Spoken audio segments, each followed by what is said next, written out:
Hello, welcome to At Home in Dublin with Ricky Porter. And we're very pleased that you're with us today.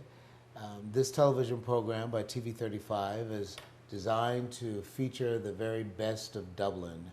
We interview movers and shakers, people who make a difference in our community, who add to the cultural vitality and the economic development of our great community, Dublin here in Middle Georgia. Today we're visiting with a friend, a person that we've interviewed before, and I want to present as a disclosure.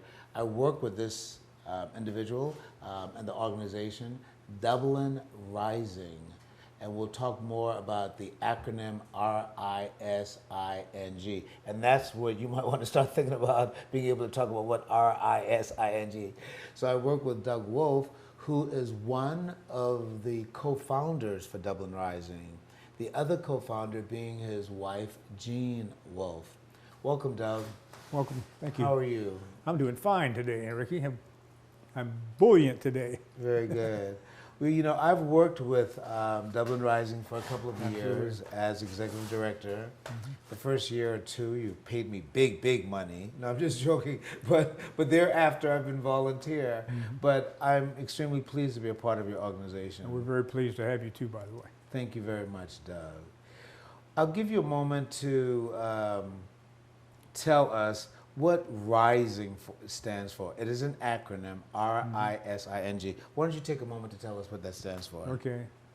RISING is a acronym, of course, that stands for Resident Implemented Spiritually Inspired Neighborhood Groups. And the reason that we chose that acronym, because it as clearly as we could focused on how we really intend to achieve our mission.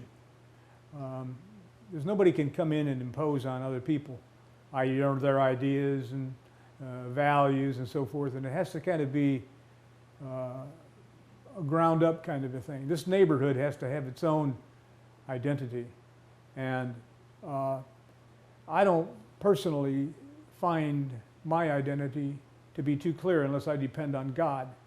God helps establish my identity. He created me, and He's in my life every day. So the spiritual inspiration, coupled with the fact that neighbors start working together in the spiritual context, is really the only way that we're going to affect any long-term improvements in, at least in our particular neighborhood here on the south side. So that's why we chose that acronym, because the residents really ultimately have to make it happen. And we're blessed in this section of town with some really positive people that are willing to get out there and make it happen. So that's how Rising came about. So it's resident implemented. Resident implemented, spiritually inspired neighborhood groups. Neighborhood groups. Wow, very good. Doug, this may seem to be a strange kind of question for you, because I've known you for several years, and I've known your beautiful wife for several years, and I've worked with Dublin Rising. Yes, you have. But I don't know if I've ever really asked you the genesis. In other words, I know that you were an active member of the Southside Community Association, another nonprofit group in the community. But where did the idea of the genesis come from for you to start using your money, your lifelong savings, to work on the south side of Dublin, an African American community, a low to moderate income community, Rose Street, Cherry Quarters, Rose Street being off of 19 South, a main entry into Dublin. Okay, so tell me, what was the inspiration? All right, that's a good question that I have to constantly think back myself on as to how this all came about. But really, when I look at it, it really has one common denominator from the very start, and it's a spiritual component. I used to have some some serious personal problems. Getting along with other folks, and also getting along with certain substances that I imbibed in, and to excess. And when I got into a recovery program years and years ago, in fact, it was before I moved to Dublin, one of the main components that came across to me was service. The spiritual component, yes, but also there was a strong service component. I think in the Christian religion, I believe we say faith without works is dead.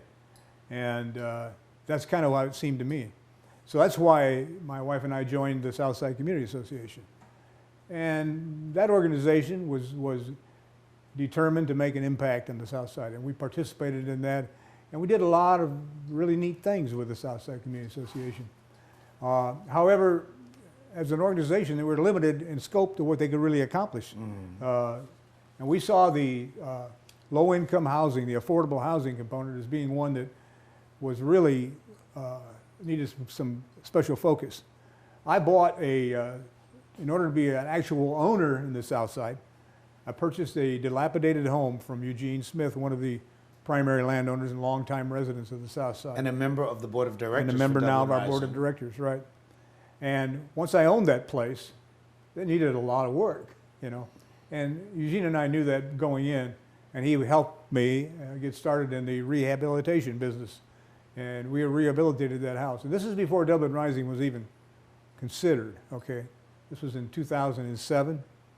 And as a result of that effort, though, and my exposure to the neighbors that we had down there and the identification of several problems that I saw in the neighborhood, I felt this was a good place to start a service effort related to improving housing. We had lots of dilapidated houses here, and we still do. We had residents that were problems, you know, lots of drug and alcohol consumption, much of it open. And there were a lot of things that needed to be done. And so Dublin Rising sort of formed out of that effort. We were working initially with a fellow that I have a lot of respect for, Chris Johnson. He had an outreach that I got involved with children called ACMA. And there we met a lot more people, including some of the people in our own neighborhood. Right. And so we spun out of that. Let me sort of chime in. What I like about your narrative is how it builds. You and your wife were simply individuals in the community who got involved. And then from that involvement and your own personal experiences, you felt led into service work. Right. And from that, I almost want to call it divine inspiration to be in service work, but divine inspiration that came at a price from your own experiences, your own trials, and your own tribulations. You began that work with the Southside Community Association, and then you mentioned Chris Johnson, and TV35 is familiar with Chris Johnson. We filmed him a couple of weeks ago. OCMA, the Oconee Community Mentoring Association, which was born from an organization that you and I were a part of, which was called the Oconee Christian Men's Association. So the OCMA, the original OCMA was the Oconee Christian Men's Association that eventually became the Oconee Community Mentoring Association. So the original OCMA gave us acronym to the new OCMA. Right. And so the original OCMA became the Dublin Lawrence Christian Men's Association. So TV35 audience will be familiar with this because we did a filming last Sunday. So building on that, then you started working with Chris Johnson and working with children. Now, can you continue the narrative? Chris did a tremendous job with the children, but there were several of us on this group that worked together with Chris that saw other needs, not just the children, but the environment they were growing up in, the houses they were living in, the availability of adults, positive role models, and just clean, safe streets to play on, playgrounds, things of that nature. that we could do outside of the kind of work Chris did, sort of to augment not only what the Southside Community Association was trying to do in the area, but what Chris Johnson was trying to do in the area, in our particular ministry, if you will, or nonprofit outreach. So that's how Dublin Rising came about. We broadened the concept of technically what Chris was doing and what the Southside was doing into a focus on primarily social and economic improvement with a broad base but built around housing. So much of the housing was dilapidated, so much of it's rented and not properly cared for.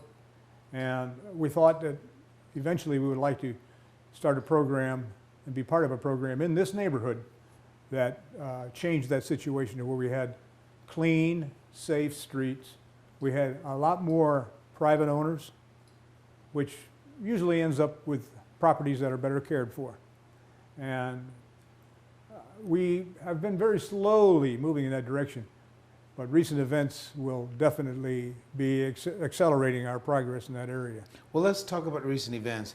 But before we begin that, I do want to say that, you know, at some point, there should be further oral recorded history that would include Gene, probably also include Jeff Jones, Sharice Blackwell, as well as other members of the board of directors. Eugene Smith, Otis Brower. Yes. When my husband experienced chest pain, I knew he had to go to the ER at Fairview Park Hospital because it had an accredited chest pain center. Chest pain isn't like a broken arm or a high fever. They treat chest pain like the serious condition it is, and they treat it fast. And it was a good thing we knew the difference because my husband was in cardiac arrest. Oh, I was fine. Now he is. Treat chest pain like chest pain. Choose the ER at Fairview Park Hospital. This is a program for TV35 called At Home in Dublin with Ricky Porter, and we are visiting with Doug Wolf, co-founder of Dublin Rising, a 501c3 nonprofit organization. You mentioned recent developments. Let's go ahead and announce the recent development. Dublin Rising has been awarded from the Georgia Department of Community Affairs $160,140 in home investment program, Community Home Investment Program, CHIP, Community Home Investment Program grant. And so why don't you take a moment to say how Dublin Rising plans to use this CHIP, Community Home Investment Program grant of a little bit over $160,000. I really, I want to very briefly say that there's a lot of people that were responsible for this grant coming about, not the least of which is God himself. But in addressing your specific question, we plan on using the funds to move folks that are currently either in rental housing in the private market or in public housing in cooperation with the Housing Authority and Brenda Smith into home ownership. You're speaking of Brenda Smith, the Executive Director of the Dublin Housing Authority. Right. Very good. She's been very helpful, and Sharon Austin with her in formulating a listing of people that are interested in home ownership. And of course, we have some residents ourselves that would be interested. So the money will go to make, well, at least 4 homeowners.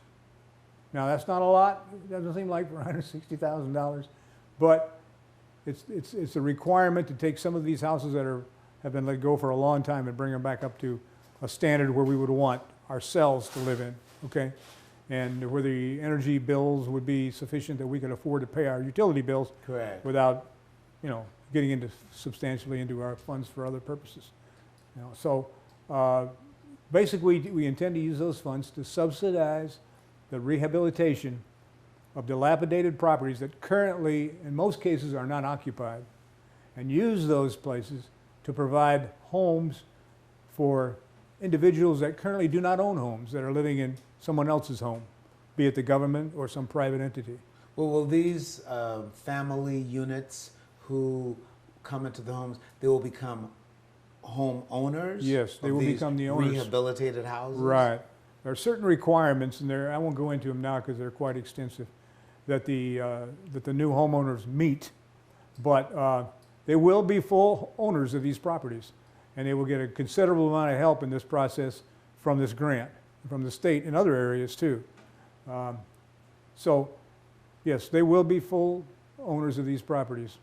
And family units who previously were not homeowners. Right. So we understand that Dublin Rising was recently interviewed by WMGT, a local NBC affiliate, Channel 41. Right. So they got word. How did they get word of Dublin Rising being awarded this CHIP grant? I think the Department of Community Affairs puts out a newsletter that announces the recipients of these grants. And they look through it for folks that are in their area. And they had picked first Perry. Perry's right next door to Macon, you know, but then they saw Dublin Rising and they said, "What's Dublin Rising?" Anyway, they were very impressed that a nonprofit received this grant because it's unique for a nonprofit, or it's rare that a nonprofit gets the CHIP grant. They normally go to cities, counties, or government municipalities like housing authorities. So we were fortunate. Very much so. We're visiting with Dublin Rising's co-founder, Doug Wolf, and we're celebrating their recent award of $160,000 by the Georgia Department of Community Affairs CHIP grant, that is Community Home Investment Program. We would encourage you to make contact with Dublin Rising. The information is as follows. Their headquarters telephone number is 478-304-1777. Again, that's 478-304-1777. Your administrator, Sharice Blackwell, I know quite well, so you use her email address for contact. Right. So that'll be Sharice Blackwell, that's CHERISEBLACKWELL @gmail.com. And you do have a website address. Right. That's dublinrising.org, www.dublinrising.org. Well, Doug, TV35 celebrates with Dublin Rising, and we regard our work as cultural change agents. Therefore, we celebrate with the city of Dublin for the work that Dublin Rising is doing. Mm-hmm. And we will provide our TV audiences with different aspects of your work. For example, the Cherry Corners Community Garden, mm-hmm. which is located at next to the Veterans House on 624 Rowe Street, right on the corner of Cherry and Rowe. Rowe and Cherry, there's a community garden. Could you say something about the community garden, really briefly? Well, yes, this is our second year of it. It's an attempt to establish a common source of nourishing food in the neighborhood, but also a focus of the organization itself to bring the neighbors together in a common endeavor. And it's been marginally successful as far as bringing neighbors together